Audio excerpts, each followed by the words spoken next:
नमस्कार, मी नंदकुमार जावळकर, खानापूर.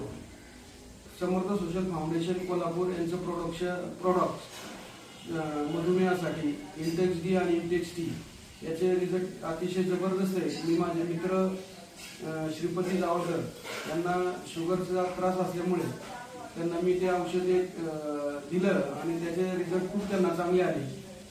तर त्यांना मी आता विचारतो की तुमचं जेवणा अगोदरची पहिली शुगर या औषध चालू करण्याअगोदर शुगर किती होती? ती जेवणा अगोदरची 160 होती आणि जेवल्यानंतरची 240 होती. आता हे तुम्ही औषध घेतलं किती महिने? हे औषध घेतल्यानंतर मी 1 महिन्यानंतर माझी ती शुगर जेवणा आधीची 88 झाली आणि जेवणानंतरची 117 झाली. आता मग या औषधाबद्दल तुम्ही समाधानी आहात का आणि तुम्ही काय संदेश देऊ शकता? मी पूर्णपणे समाधानी आहे. माझ्या त्या 3 टायमिंगच्या गोळ्या होत्या वेगवेगळ्या, त्यातल्या 2 गोळ्या माझ्या बंद झालेल्या आहेत आणि आता एकच गोळी चालू आहे, ती पण या महिन्यात पूर्णपणे बंद होईल. औषधाबद्दल तुम्ही समाधानी आहात? हो, औषधाबद्दल पूर्णपणे समाधानी आहे. धन्यवाद.